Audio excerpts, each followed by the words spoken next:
Assalamualaikum warahmatullahi wabarakatuh. Alhamdulillah, wassalatu wassalamu ala rasulillah. Segala puji dan puja kehadirat Allah subhanahu wa ta'ala. Juga salawat dan taslim kepada Nabi besar Muhammad sallallahu alaihi wa ala alihi wa sahbihi wasallam. Sebelum kita mulai materi kita, saya perlu titik beratkan kita mulai dari jam 12.00 insyaAllah. Dan kita sudah memulainya kurang lebih sampai jam 13.00. Dan itu kita akan fokus ke materi. Bila memang ada waktu yang tersisa baru kita bertanya. Karena target kami dalam menyampaikan materi adalah bagaimana pesan-pesan wahyu sampai kepada saudaraku seiman. Kemudian diamalkan. Pertanyaan itu adalah melengkapi. Dan saya berharap sebenarnya kalaupun ada pertanyaan maka tetap jam 13.00 kita sudah menutup materi kita. Karena jam 13.00 sampai jam 14.00 saya ada live lagi. Kajian kitab rutin atau buku rutin 70 Keluaran Wanita. Bagi teman-teman yang mau ikut juga silakan insyaAllah. Saya mengajak teman-teman di YouTube agar selalu subscribe, like, dan jangan lupa loncengnya agar Anda selalu dapat informasi terbaru dari kami. Dan yang belum bergabung silakan untuk ikut tentunya. Menjadikan media kita ini bersama-sama untuk menyebarkan ajaran Nabi Muhammad sallallahu alaihi wa ala alihi wa sahbihi wasallam. Begitu juga teman-teman di Instagram, di Facebook. Mari kita sama-sama selalu follow. Dan juga tentu lakukan pada semua channel-channel dakwah yang baik yang menyebarkan agama Allah subhanahu wa ta'ala. Karena hak itu kebenaran bila dijunjung tinggi dan dipertahankan tentu batil akan hilang. Namun kalau kita tidak bekerja sama dalam mendukung kebenaran maka otomatis kebatilan akan merajalela. Judul kita teman-teman pada saat ini adalah optimisme. Perlu kita garis bawahi bahwasanya optimis salah satu pilar dari pilar-pilar Islam. Ya, jadi seorang muslim wajib mengetahui kalau mereka selalu berada di atas sebuah pilar bangunan yang kuat yaitu optimis. Dan itu ajaran dalam agama kita. Imam Adz-Dzahabi rahimahullah memasukkan putus asa dari rahmat Allah atau pesimis itu bagian daripada dosa besar. Allah subhanahu wa ta'ala rahmatnya sangat luas. Salah satu sifat Allah subhanahu wa ta'ala adalah rahmatnya mengalahkan murkahnya. Sebagaimana dijelaskan dalam hadis qudsi. Ya. Artinya Allah subhanahu wa ta'ala memberikan kesempatan kita agar selalu optimis. Sebesar apapun dosa yang kita lakukan, sebanyak apapun yang sudah kita langgar, selama kita ingin kembali, atau bahasa agama kita taubat di jalan Allah, Allah akan terima. Bahkan dalam hadis Bukhari dikatakan, Allah sangat gembira dengan taubat hamba-hambanya. Jadi ada penekanan tentang masalah pentingnya optimisme dalam Islam. Dan ini akan lebih panjang lebar kita bahas pada kesempatan ini insyaAllah. Di pembukaan ini teman-teman sekalian kita bisa merenungi sabda Nabi SAW. Beliau mengatakan, La adwa wa la tiyara wa yu'jibuni al-fa'al. Artinya, ketahuilah tidak ada penyakit yang menular sendiri. Dan tidak ada kesialan. Serta aku sangat menyukai al-fa'al. Al-fa'al itu kata-kata optimis. Ya. Jadi seperti biasa di teman-teman dokter itu atau medis, kalau orang lagi sakit, saya bisa sembuh nggak? Insya Allah bisa. Ya. Apapun selalu kita menghubungkan bisa. Selama bukan sesuatu yang melawan sunnatullah. Misal, kalau ada orang berharap malam dihilangkan sama sekali, itu keliru. Sunnatullah peraturan malam dan siang berpasang-pasangan. Atau berharap agar lawan jenis laki-laki atau perempuan hilang sama sekali. Ini juga tidak mungkin. Sunnatullah. Atau menghapus kematian. Ya. Atau kelahiran. Ya. Atau menentukan, mengatakan bahwasanya tidak mungkin orang ini akan mati pada hari dan menentukan misalnya itu takdir. Maka ini semua tidak mungkin. Tapi kalau sesuatu yang sifatnya manusiawi, sembuh dari penyakit, mengejar prestasi-prestasi dunia terbaik dari pendidikan, dari pekerjaan, ya, mengejar harta yang halal, pasangan yang baik, yang sempurna menurut kita, keturunan yang banyak, pakaian yang bagus, harta, dan urusan dunia, maka itu kita dianjurkan agar optimis. Termasuk kalau kita sudah melakukan pelanggaran-pelanggaran pun, kita diharapkan agar segera bertaubat dan kembali ke jalan Allah subhanahu wa ta'ala. Perhatikan sabda Nabi SAW di sini dikatakan, wala tiyarah, gak ada kesialan. Nah ini seringkali orang menghilangkan atau merobohkan pilar optimisme dalam hidupnya karena menganggap sial. Misal mobilnya mogok tiba-tiba, sial nih mobil. Padahal sebenarnya tidak ada sial. Atau ada hari sial, ada waktu sial, ada tempat sial. Tidak ada dalam Islam semua itu. Semua di muka bumi ini teman-teman adalah tempat yang baik. Ya. Bahkan Nabi SAW mengatakan, Inna maju ilali ardhan masjidan wa tahura. Allah telah jadikan untukku bumi ini semuanya suci. Dasarnya. Dan bisa jadi masjid untuk sholat. Jadi tidak ada dikatakan tempat sial. Kalau ada orang pernah terbunuh di satu tempat, maka itu kasus dia terbunuh. Dan tidak ada namanya ruh gentayangan akan mengganggu orang di sana. Ini semua menghilangkan, merobohkan pilar optimisme. Sehingga orang tidak mau tinggal di sana. Orang merasa selalu diganggu. Padahal ini permainan syaitan. Salah satu sebab turunnya surah Jin adalah orang-orang Mekah, saudaraku seiman. Mereka seringkali, kalau mereka pernah melakukan perjalanan, ini di masa jahiliyah ya, sebelum datang Islam kepada mereka. Mereka seringkali kalau melakukan perjalanan, kemudian mereka turun di sebuah lembah, mereka tancapkan kemah-kemah mereka untuk tinggal, maka tanpa ada sebab, tiba-tiba pemimpin kafilah itu, perjalanan itu, meminta bekal masing-masing dari orang yang ikut dalam kafilah perjalanan tadi. Kemudian dia datang ke tengah-tengah lembah, lalu dia berkata, wahai penjaga lembah, ini setengah bekal kami, ambillah, jangan ganggu kami. Maka Allah subhanahu wa ta'ala turunkan surah Jin, salah satu potongan ayatnya adalah, fazaduhum rahaqa. Maka syaitan-syaitan yang ada di sekitar lembah itu makin mengerjai mereka. Jadi tidak ada teman-teman. Anda biar tidur di dekat kuburan, ya, di sekitar kuburan tidak ada masalah. Kuburan orang sudah mati. Mereka di alam barzah. Gak ada ceritanya kuburan bisa terbuka, pocongnya keluar, ganggu orang seperti sering digambarkan dalam film-film di Indonesia. Ini perusakan akidah. Tidak ada sama sekali. Siapa di antara kita sini teman-teman yang pernah kedatangan pocong kakeknya atau neneknya atau keluarganya? Tidak ada. Kalau memang mereka bisa datang, loncat-loncat ke rumah, ketuk pintu, minta makan, ngajak ngobrol, semua orang akan mengalami. Bahkan orang bisa berharap orang tuanya bisa datang kepada dia. Tapi memang tidak ada dalam Islam itu. Dan memang tidak ada faktanya. Tapi ini dilakukan oleh orang-orang yang memang tergoda oleh syaitan, akhirnya masuk ke dalam akidah atau coba merusak, menusuk akidah Islam, tapi ini tidak mungkin insya Allah merusak akidah selama kita belajar yang benar. Dan juga Nabi SAW mengatakan, dan aku suka sekali dengan al-fa'al, kalimat optimis. Saya bisa, saya akan diampuni, saya akan masuk surga, saya akan berhasil, saya akan lulus, saya akan menikah, saya akan punya anak, ya. Saya akan jadi orang kaya, saya akan jadi orang pintar, ya. Saya akan memaafkan, ya. Semua itu al-fa'al. Dan kita dianjurkan dalam Islam seperti itu, bahkan itu bisa menjadi doa, ya. Makanya Nabi SAW, hadis tadi itu hadis riwayat Bukhari Muslim ya. Yang hadis tentang kata-kata al-fa'al, atau kata-kata optimisme. Dan dalam Islam kita dianjurkan agar selalu saja ya, menghindari kata-kata buruk bahkan. Kata Nabi SAW, jangan kalian pernah ucapkan kata-kata buruk yang bisa jadi doa buruk untuk diri kalian, harta kalian dan juga keluarga kalian yang bisa saja malaikat lewat mengaminkan dan terjadilah. Misal ada suami istri mengatakan, saya nyesal nikah sama kamu. Ada orang tua mengatakan pada anaknya, menyesal saya melahirkan kamu misalnya. Menyesal saya punya anak seperti kamu. Maka bisa jadi kalimat buruk. Dan itu bisa saja anaknya justru jadi nakal gara-gara kata-kata itu. Atau dia lihat dirinya di kaca, dia mengatakan, saya kok jelek sekali ya. Akhirnya dia selalu memandang dirinya jelek. Padahal sebenarnya sejelek apapun dia dalam pandangan manusia, tetap dia ciptaan Allah subhanahu wa ta'ala. Tetap ada kesempurnaan ciptaan di situ. Allah mengatakan, fi ahsani taqwim, kami ciptakan manusia dengan sesempurna mungkin. Al-Hulaimi berkata, rahimahullah, Nabi SAW suka dengan optimisme.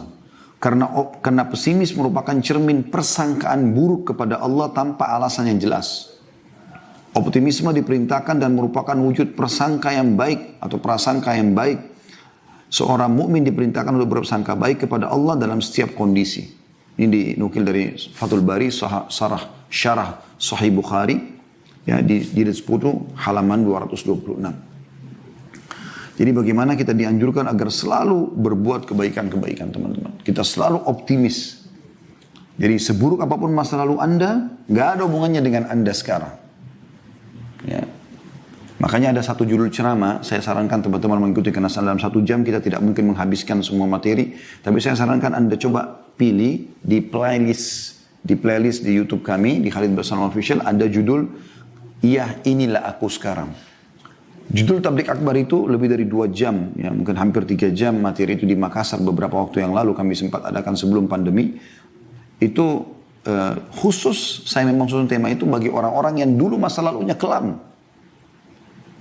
Sekarang sudah taubat, sekarang mau jadi orang baik, sekarang mau jadi orang sukses. Maka jawabannya iya, inilah aku sekarang. Kalau ada orang mengatakan, kamu kan dulu begini, iya, inilah aku sekarang.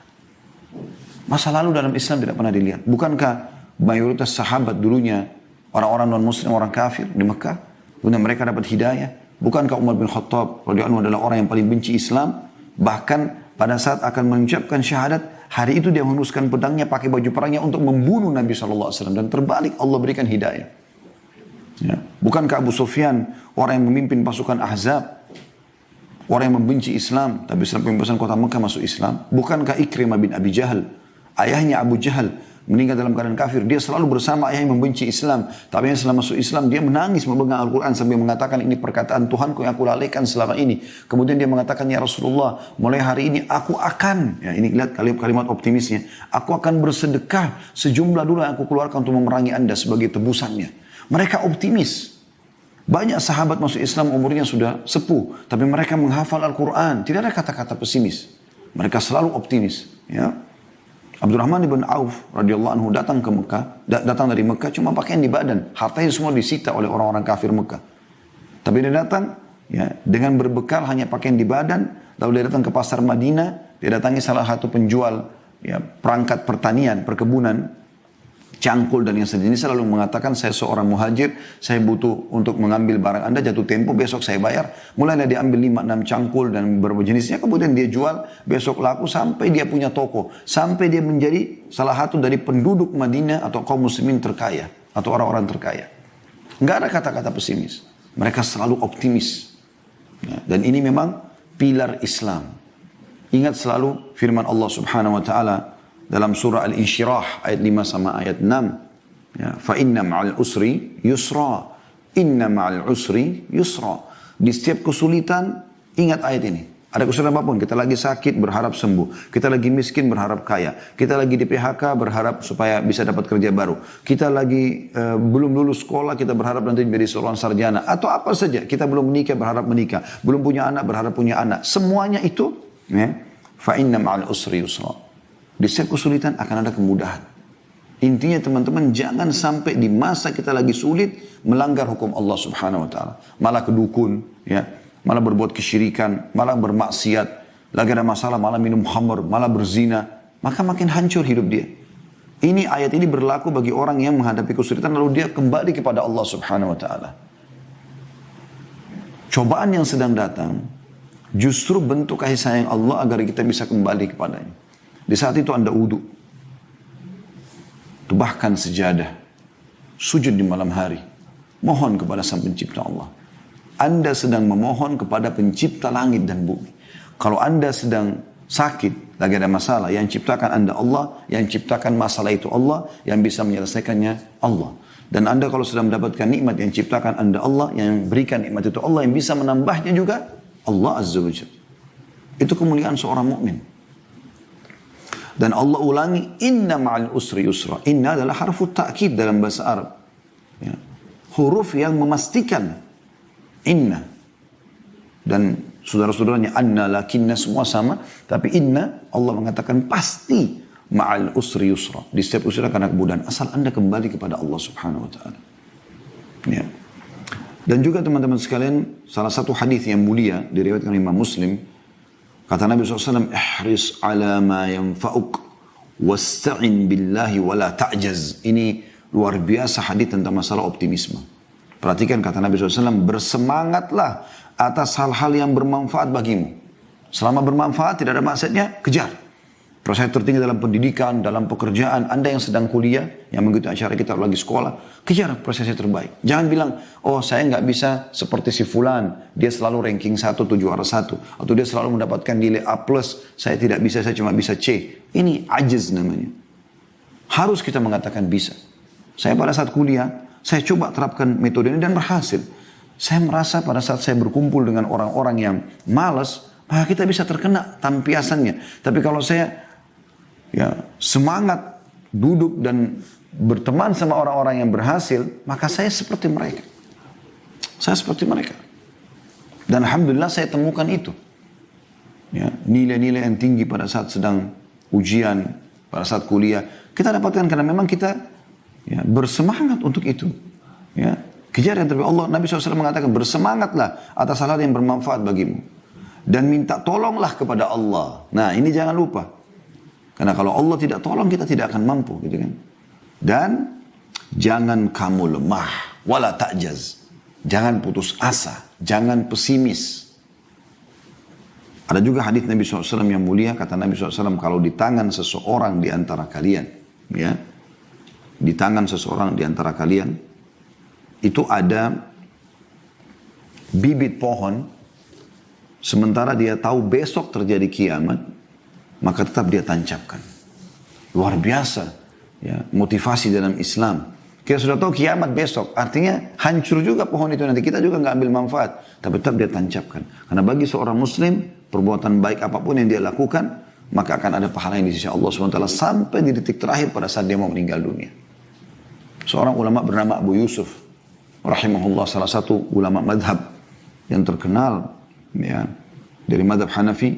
Beliau pada saat sudah mau meninggal, datang seorang temannya yang dia anggap ada ilmu lebih dari dia, lalu dia mengatakan, ajarkan kepada saya. Kata temannya, Anda sudah dalam sakit yang parah ini mau menghadapi sakaratul maut. Dia mengatakan, saya meninggal dalam kondisi saya faham ilmu itu lebih saya cintai daripada saya meninggal dalam kondisi saya tidak tahu. Lalu temannya mengajarkan kepada dia dalil-dalil, dia berusaha menghafal, dan ternyata apa yang terjadi teman-teman sekalian, dia menghafalnya, beberapa detik kemudian dia meninggal dunia.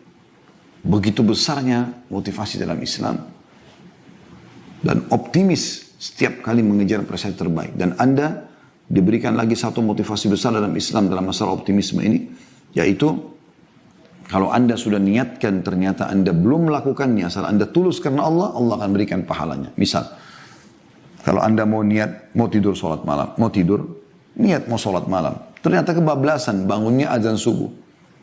Di sini Anda akan diberikan oleh Allah Subhanahu wa taala pahala lengkap sholat malam. Karena kata Nabi SAW begitu.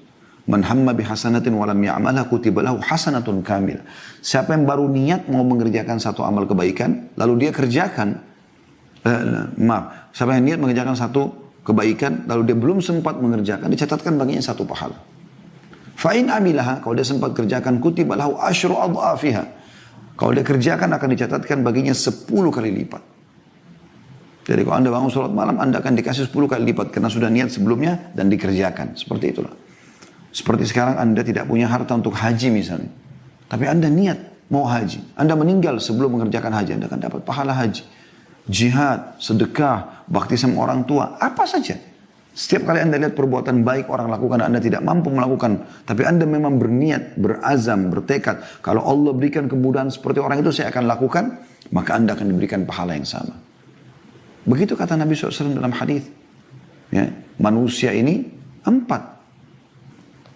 Yang pertama adalah orang yang diberikan ilmu dan harta.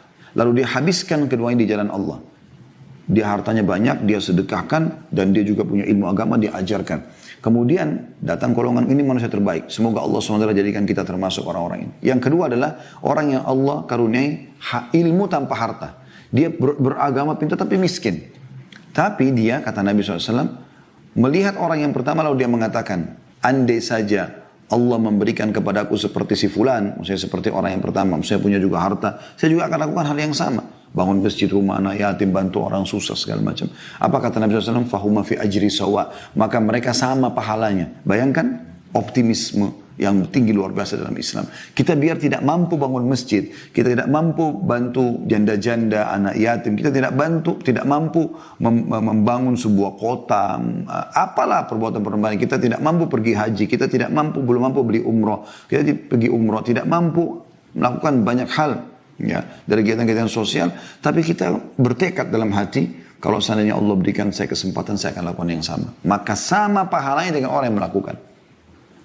Itu optimis, apalagi yang lebih jelas daripada ini. Dan kata Nabi SAW, golongan ketiga adalah orang yang Allah karuniakan kepadanya harta tanpa ilmu. Kaya tapi nggak tahu agama. Maka dia menghabiskan hartanya pada kemaksiatan. Lalu datang golongan keempat, wa na'udzubillah, ini yang paling buruk. Orang yang tidak dikarunia harta juga ilmu. Udah miskin, bodoh. Ya. Lalu dia bukan melihat golongan kedua sama ketiga, pertama. Bukan kedua sama pertama, tapi dia lihat golongan ketiga. Yang kaya tapi bermaksiat. Maka dia mengatakan, kalau saya punya kesempatan seperti si fulan, maksudnya orang yang ketiga tadi, menghabiskan hartanya foya-foya di jalan syaitan, maka saya akan lakukan hal yang sama. Kata Nabi SAW, fahuma fi wazri sawa, maka mereka sama dosanya. Ya, ini bahaya sekali. Maka jangan pernah niat untuk menjadi ahli maksiat. Ada cukup banyak teman-teman yang coba kita bahas dalam kesempatan kita ini. Semoga Allah berkahi.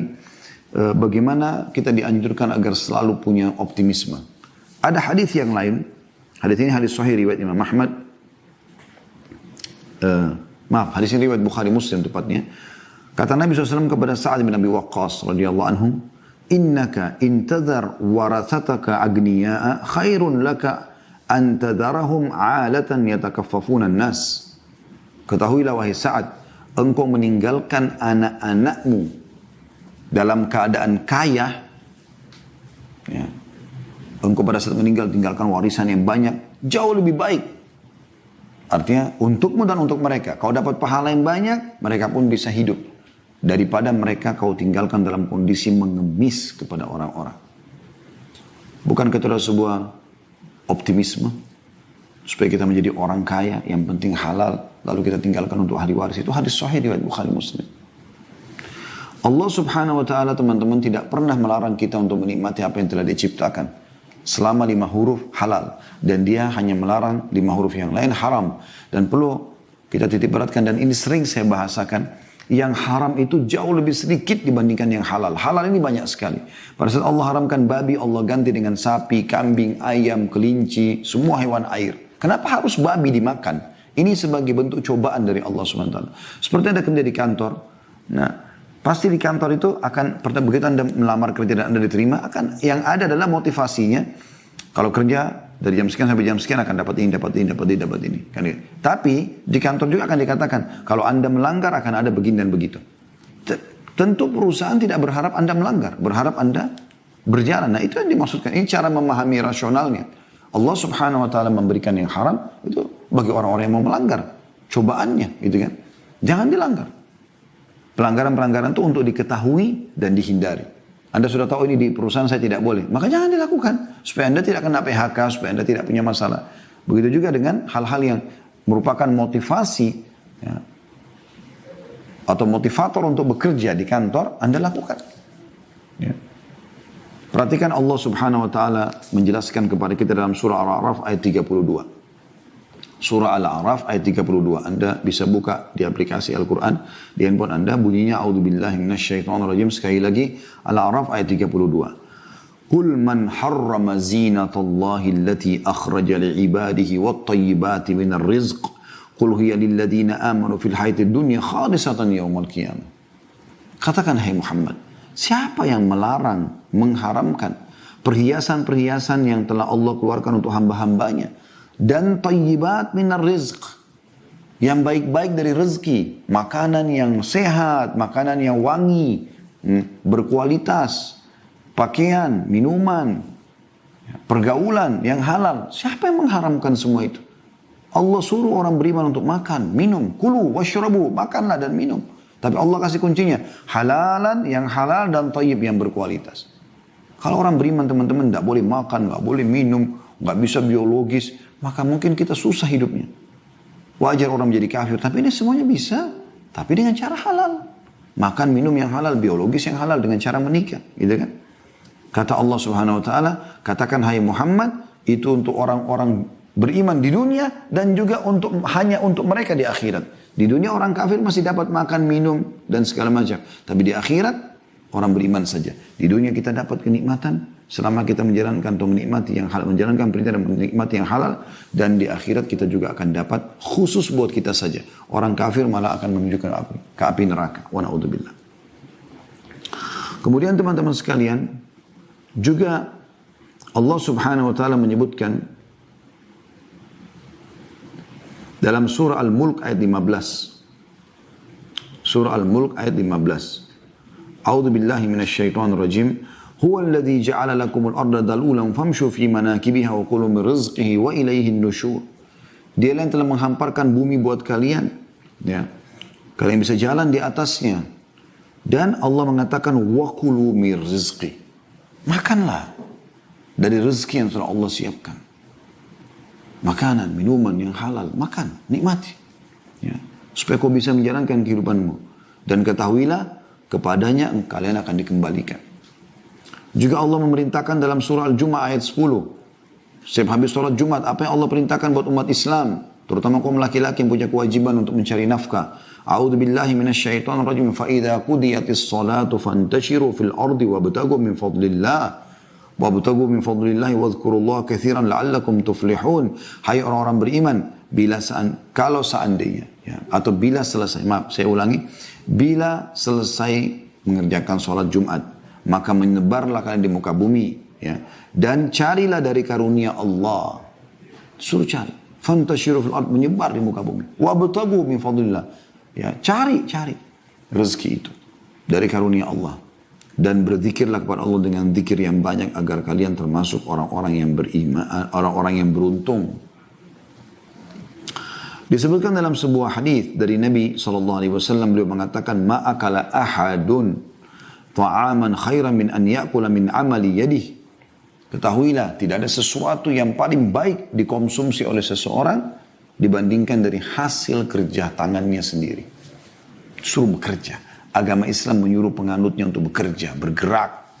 Ya, agama ini agama bergerak. Ya. Dalam pepatah bahasa Arab dikatakan, taharrak fa inna fi harakati barakah. Bergeraklah karena di bergerak itu ada berkah. Nggak ada vakum, nggak ada pesimis dalam Islam. Ini kata Nabi SAW. Wa inna nabiyallahi Dawud kana ya'kul min amali yadih. Dan ketahui Nabi Allah Daud memakan dari hasil kerja tangannya. Ya. Juga disebutkan dalam sebuah riwayat bahwasanya kana Zakaria alaihissalam najjaran. Bahwasanya dalam riwayat Imam Muslim, ya, Nabi Zakaria adalah seorang tukang kayu, bekerja dan memakan dari hasilnya itu. Dikatakan juga anna Idris alaihissalam kana khayyatan yatasaddaq bi fadli kasbih. Nabi Idris alaihissalam adalah seorang tukang jahit dan beliau makan dari hasil jahitannya itu. Ya. Begitu juga sabda Nabi SAW yang luar biasa ini. Hadis sahih diriwayatkan Imam Bukhari. Saya selalu jadikan hadis ini juga sebagai motivasi agar saya selalu semangat bekerja, ya, berdakwah, bergerak, selalu optimis dalam kehidupan. Kata Nabi SAW, li'an ya'khudha ahadukum abhulah. Ketahuilah seseorang antara kalian mengambil potongan-potongan talinya. Thumma ya'til jabal. Kemudian dia mendatangi sebuah gunung atau bukit. Thumma ya'ti bihizmatin min hatabin fayabi'uha fayastagni bithamaniha. Kemudian dia mengambil kayu-kayu bakar yang dia pikul di pundaknya. Kemudian dia menjualnya atau dia membawa lalu menjualnya. Kemudian dia makan, ya, dari hasil penjualannya. Khairun lahum min an yas'alan nas. Lebih baik daripada dia mengemis pada orang. A'tuhu au mana'u. Baik mereka memberi atau mereka menolak. Ya, kita lihat di sini bagaimana Nabi SAW mengatakan, seseorang dari kalian kerja, ayo bergerak, ya. Bahkan pekerjaan yang paling gampang, ambil potongan-potongan tali, pergi ke hutan, ambil ranting-ranting yang sudah kering, lalu diikat, dijual di pasar, lalu hidup dari hasilnya, itu jauh lebih baik. Imam Ahmad rahimahullah, salah satu hal yang beliau lakukan, padahal beliau imam madhab yang masyhur. Beliau seringkali kalau butuh uang, maka beliau melakukan itu. Beliau pergi ke hutan, dan beliau ambil ranting-ranting, beliau pikul di pundaknya sendiri, lalu beliau jual di pasar Irak pada saat itu. Ya. Tepatnya di kota Baghdad, ya. Juga para sahabat Nabi, ridwanullah alaihim, mereka berdagang, bergerak, bekerja. Ya. Bahkan mereka sampai berdagang di laut-laut Romawi. Ya, sebagaimana disebutkan oleh Sa'id bin Musayyib rahimahullah, kana ashabu Rasulullah SAW yatjaruna fi bahri Rum. Bahwasanya seluruh sahabat Romawi itu sahabat-sahabat Nabi yang saya kenal, mereka berdagang sampai ke laut-laut Romawi. Dan Umar bin Khattab berkata radhiyallahu anhu, ta'allamul mihna. Belajarlah keterampilan-keterampilan yang kalian bisa lakukan. Fa innahu yushiku an yahtaja ahadukum ila mihnati. Karena nanti akan bisa saja dia butuh dengan keterampilannya itu. Suruh. Tidak ada kata saya, sekarang tidak tahu tapi karena saya belajar jadi saya jadi tahu kan. Sekarang saya tidak tahu, atau hari ini saya tidak tahu, lalu saya belajar, besok saya jadi tahu, atau sebentar lagi saya akan tahu. Nggak ada kata malu teman-teman. Ini apa fungsinya, ini kenapa, ini apa. Kita tanya, belajar. Hari ini kita tidak tahu, untuk apa malu dengan orang. Tapi besok kita jadi tahu. Bahkan kita bisa mengajarkan orang-orang. Dinukil dari riwayat tentang seorang sahabat Nabi juga, sebuah riwayat tentang Abu Darda radhiyallahu anhu, bahwasanya beliau ya sering kali memasak, ya. Kemudian beliau sampai membuat kedua matanya mengeluarkan air mata dan beliau menjual makanan itu karena inginnya mendapatkan pendapatan biasa kayak kita sekarang buka restoran gitu ya. Aisyah juga berkata, karena Abu Bakar radhiyallahu anhu atjaru Quraisyin hatta dakhala fil imara. Ketahuilah bahwasanya Abu Bakar itu adalah ya, orang paling sukses dalam bisnis orang-orang Quraisy sampai beliau masuk ke pemerintahan. Artinya terus saja beliau dagang sampai di zaman Nabi SAW, ya, sampai beliau Nabi SAW meninggal. Pas sudah menjadi khalifah, beliau sibuk mengurus pemerintahan, baru beliau berhentikan bisnisnya. Artinya beliau sibuk lagi dengan tugas yang lain atau amanah yang lain.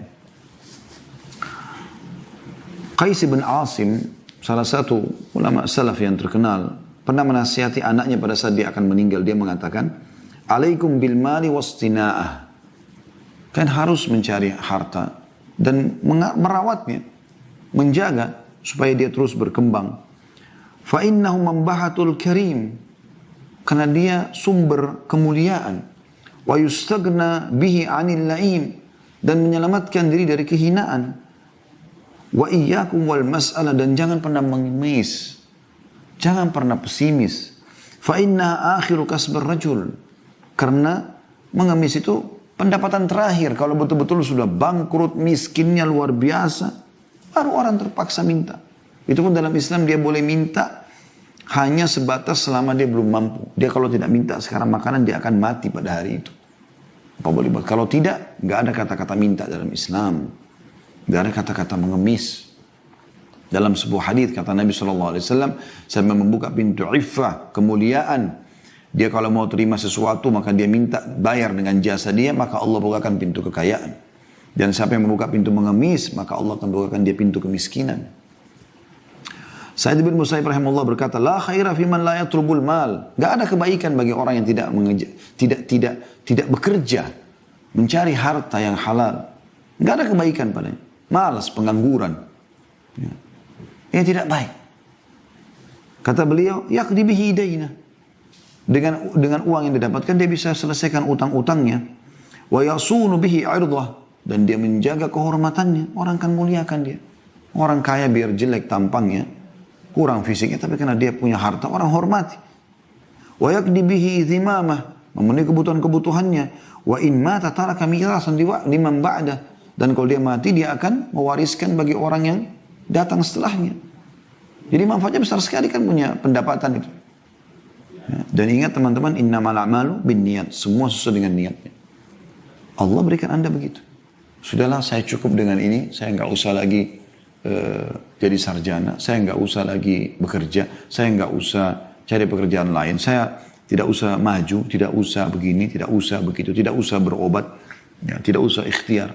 Ini semua Allah kasih dia seperti itu. Tapi kalau dia minta, Allah SWT akan kasih. Berapa banyak orang teman-teman kemarin pakai sepeda engkel, beberapa waktu ke depan sudah pakai mobil Mercy. Banyak sekali. Berapa banyak orang tadinya dianggap sudah sakit parah, masih bisa sembuh. Sa'ad bin Abi Waqqas itu di Mekah, dia pikir sudah akan meninggal sakit parah. Tapi subhanallah, dia hidup sampai di masa Umar. Bahkan di tangan dialah, pada saat dia memimpin perang, Persia takluk di tangan kaum muslimin. Tidak ada pesimis. Dahak ibn Muzahim rahimahullah juga berkata, syaraful mu'min salat fi jawfil lail, kemuliaan seorang mukmin, ya, itu adalah dia salat di malam hari kena antara dia sama Tuhannya. Wa izzuhu, dan juga kemuliaan jiwanya istighna'u 'anil nas, dia tidak bergantung pada manusia. Kemudian teman-teman sekalian, Umar juga pernah berkata, maksabatun fi di'ana khairun min su'alin nas. mencari pendapatan tapi sulit, memang dengan sulit, bekerja angkat ini segala macam banyak cobaannya, jauh lebih baik daripada mengemis sama orang. Begitu motivasinya para sahabat, ya. Kalau Anda pernah dengar Luqman, tentu Anda harus tahu Luqman Al-Hakim rahimahullah, salah satu orang yang disebutkan namanya dalam Al-Quran, dan bahkan disebutkan surah Luqman, ya, yang terkenal dengan wasiat-wasiatnya di situ, ya. Nah, dia pernah mengatakan dalam sebuah wasiat kepada anaknya, ya bunayya, wahai anakku, istagni bil kasbil halal. Cari pendapatan halal itu. Kejar prestasi, kau bekerja, berbisnis, apa saja. Fa inna maftakar ahadun illa asabathu ihda thalathu khisal.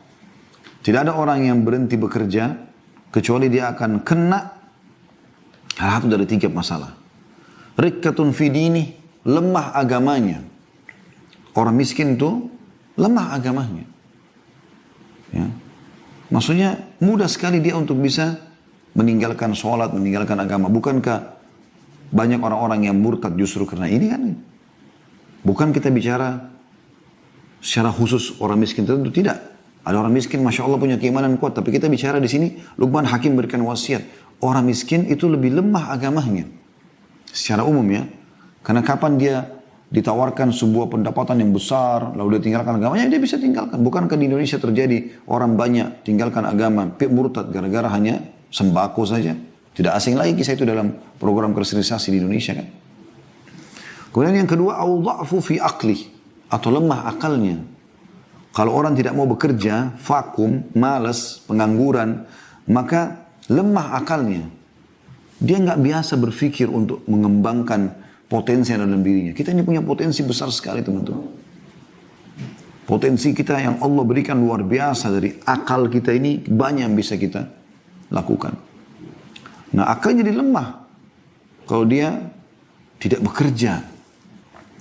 Dan yang ketiga, awwaha'u fi muru'ati, atau tercoreng di kehormatannya. Biar tampan, biar cantik, tapi kalau orang tahu miskin, tidak ada pekerjaannya, ini bisa saja orang anggap remeh. Kita tidak bicara, teman-teman, orang yang sedang di PHK, kita tidak bicara, teman-teman, orang yang bekerja, orang yang berusaha cari kerja tapi belum dapat, bukan itu. Tapi kita bicara orang yang malas memang, yang pengangguran ini, yang tidak mau. Ada orang begitu kan, nongkrong di pinggir jalan dari pagi sampai malam, ngobrol itu saja. Minum segelas kopi dari pagi sampai, buang waktu. Ya, sayang sekali. Lalu beliau mengatakan, setelah mengatakan tidak ada orang yang meninggalkan pencarian rezeki halal kecuali bisa ditimpa 3 hal, lemahnya agamanya, lemah akalnya, ya, dan juga tercoreng kehormatannya. Wa a'zam min hadza istighfafun nasu bihi. Dan yang lebih besar lagi daripada itu adalah manusia menganggap remeh dia. Makanya Nabi SAW dalam riwayat Imam Ahmad, ya, seringkali berkata atau beliau menyebutkan, ta'awwadhu minal faqri wal qillati waz zillah. Selalulah berlindung kepada Allah dari, ya, kemiskinan, kekurangan, dan kehinaan. Minta supaya Allah jauhkan. Jangan sampai miskin, jangan sampai kekurangan, dan jangan juga sampai terhina. Selalu Allah muliakan kita di dunia dan juga di akhirat. Ya. Dalam riwayat lain Nabi SAW pernah berdoa, dalam riwayat An-Nasai dan Abu Daud, Allahumma inni a'udhu bika minal ju'i fa innahu bi'sad daji'. Ya Allah, aku berlindung kepadamu dari kelaparan, kemiskinan, kesusahan, karena dia adalah seburuk-buruk keadaan. Beliau juga berdoa, Allahumma inni a'udhu bika minal ajzi wal kasal. Ya Allah, aku berlindung kepadamu jangan sampai aku lemah dan juga malas, nganggur, wal jubni wal bukhul, pengecut dan juga pelit. Wa ghalabatid daini wa qahrir rijal, dan aku terlilit utang dan juga dikuasai oleh orang-orang. Umar bin Khattab pernah berkata kata-kata yang unik di sini, ya. Ya, beliau mengatakan, inni la'al rajulu fayujibunu syakluh. Saya dulu pernah melihat orang, lalu saya kagum dengan penampilannya. Faida sa'altu anhu, pada saat saya tanyakan tentang keadaannya, faqila la amalalah, maka dikatakan tidak ada pekerjaannya, pengangguran. Sakata min aini, maka dia jatuh dari pandangan mataku. Maksudnya Umar bin Khattab menganggap orang ini tidak memiliki apa-apa. Kenapa dia tidak bekerja? Beliau juga pernah melihat ada orang selepas sholat Jumat duduk-duduk. duduk-duduk. Lalu Umar mengatakan, kenapa kalian di sini? Mereka mengatakan, kami bertawakal kepada Allah. Lalu Umar marah. Maksudnya mereka mengatakan, ya sudah, kalau ada yang antarin kami makanan, seakan-akan begitu ya. Ya datang kami makan. Tidak, ya sudah kami tawakal kepada Allah. Maka Umar radhiyallahu anhu marah. Menghardik mereka sambil mengatakan, ya, kalian mengatakan itu sementara kalian tahu Allah tidak pernah atau tidak akan pernah menurunkan hujan emas dan perak. Keluar dan cari rezeki Allah. Jadi banyak orang salah faham dengan kalimat ini ya. Begitu juga dengan orang banyak salah faham dengan kalimat zuhud. Zuhud itu mereka mengatakan tinggalkan dunia untuk akhirat. Bukan akhi dan ukhti. Zuhud itu ya salah satu rangkaian daripada sifat orang mukmin adalah mendahulukan akhirat dari dunia. Bukan meninggalkan dunia. Karena Allah SWT mengatakan dalam surah Al-Qasas. Surah nomor 28 ayat 77. A'udzu billahi minasyaitonir rajim. Wabtaghi fima ataka Allahu ad-daral akhirah wa la tansa nasibaka minad dunya. Al-ayat. Kejarlah apa yang Allah janjikan untuk kalian di akhirat nanti. Surga, derajat-derajat yang tinggi dengan sholat, dengan puasa, dengan sedekah, bakti orang tua, jenguk orang sakit, zikir, baca Quran, berdoa, segala macam hal. Dan jangan lupakan bagianmu dari dunia. Orang mukmin tetap dianjurkan pakai baju yang bagus. Nabi SAW pakai baju yang bagus. Memiliki rumah. Nabi SAW menyiapkan setiap istrinya rumah sendiri. Kendaraan, tunggangan juga sama. Nabi SAW siapkan unta terbaik buat pasangannya. Beliau punya kuda terbaik dalam berperang. Beliau punya beberapa pedang. Beliau punya beberapa sandal. Ya. Nabi SAW punya beberapa baju. Dan bagus. Bukan yang kumuh. Jadi jangan salah faham dengan masalah-masalah seperti ini teman-teman sekalian. Oleh karena itu selalu optimis. Tidak ada kata-kata tidak bisa. Selama bukan melawan sunnatullah, maka bisa. Dan Allah SWT mengatakan, فَإِذَا أَزَمْتَ فَتَوَكَّلْ عَلَى اللَّهِ. Kalau kau sudah bertekad, bertawakallah kepada Allah. Jalani, pasti kamu bisa. Tidak ada kata-kata terlambat teman-teman sekalian. Dan ini adalah optimisme dalam Islam. Harusnya kita seperti itu. Ya? Jadi mulai sekarang, buka lembaran baru, bagaimana kita ke depannya semuanya berisikan optimisme. Kita semangat, ya, untuk mencari rezeki, untuk memiliki pasangan, yang belum punya pasangan, untuk memiliki anak, jangan berhenti ikhtiar, ya, untuk melakukan ibadah haji, zakat, kalau hari ini Anda adalah mustahik penerima zakat, bagaimana Anda target tahun depan, 2 tahun lagi, 5 tahun lagi saya jadi muzaki, saya akan mengeluarkan zakat, tidak ada kata-kata terlambat. Anda kalau baca kisah orang-orang sukses juga, mereka mulai dari tidak mampu, sampai mereka menjadi mampu. Ya, tidak ada teman-teman, satu komunitas ya, yang maju kecuali memang karena motivasi semangatnya selalu adalah optimis. Dan tidak ada satu komunitas terpuruk kecuali memang karena mereka selalu pesimis. Apalagi diikuti dengan khurafat-khurafat. Hari Selasa adalah hari yang sial. Kalau tangan kiri gatal mau dapat duit, kalau tangan kanan mau keluarin duit, kalau matanya kedap-kedip, yang di atas mau senang, kalau yang di bawah mau sedih. Ini sial. Kesialan tidak ada dalam Islam. Akhi dan ukhti, tangan Anda gatal itu karena memang kebetulan gatal. Kalau setiap kali tangan kiri kita gatal, mau dapat duit, kita gatalin aja tiap hari. Tapi bukan seperti itu. Apa hubungannya dengan Anda mau sedih dengan kedap-kedip di bawah kelopak mata bawah Anda? Gak ada hubungannya sama sekali. Mata Anda letih, butuh istirahat. Jangan sampai Anda menanamkan semua contoh-contoh pesimis dalam kehidupan Anda. Allahu a'lam. Ini yang saya bisa